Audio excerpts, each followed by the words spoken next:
Class is not in the title. It's in how you treat people on set. So, you piece of shit, learn how to treat people with respect and courtesy that we all deserve, regardless of our title. Class is not in the title. It's in how you treat people. Santiago out. So that was a very powerful and profound message from Stuntman Santiago, a highly experienced stuntman who I worked with back in 2023.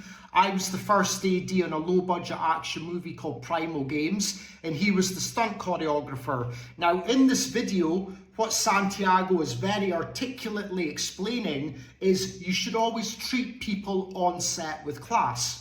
You should always be respectful towards them. This is what this man is projecting to his audience.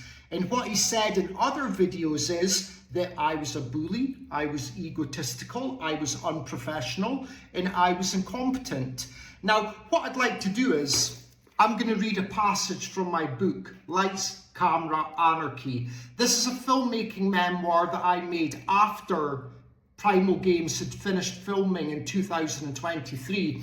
And the reason I wrote this book is because it was such a chaotic shoot that I wanted people to understand how difficult the film production was and to highlight the behaviour of Stuntman Santiago, who treated me like absolute dirt. While our team prepared their equipment, Daniel and I lingered by the fire in Pine Martin Lodge, discussing this upcoming scene. Then Santiago entered base camp, and he brought with him a whirlwind of hatred towards me. "How are we looking today?" Santiago barked like a drill instructor. "Not very good. 2 of our grips are stuck in Glasgow," I informed him. "Stuck? What do you mean?" "Keith and Tim travelled to Glasgow yesterday. The roads are blocked coming back, so they're basically trapped," Daniel told him. Santiago's facial expression changed dramatically the second Keith's name was mentioned. Apparently, Santiago and her key grip had developed a bromance.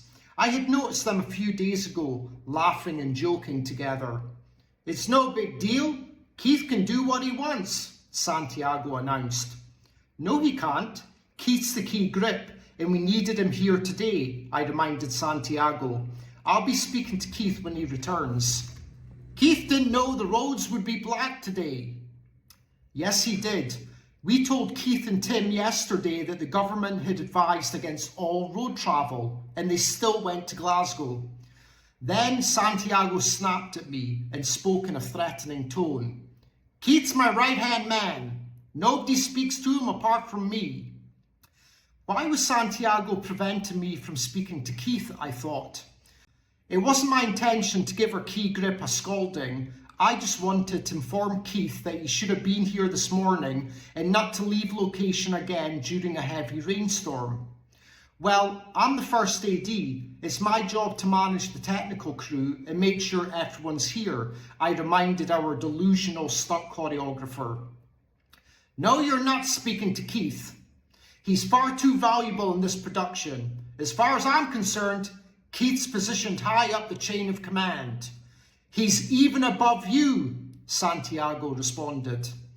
I glanced at Daniel, who sat with his mouth open in shock, and then my gaze returned to Santiago, who was staring at me with smug contempt. "What? Keith's above me?" I repeated for clarification. "Sure, Keith's above you," Santiago announced before gesturing with his hands and displaying different levels.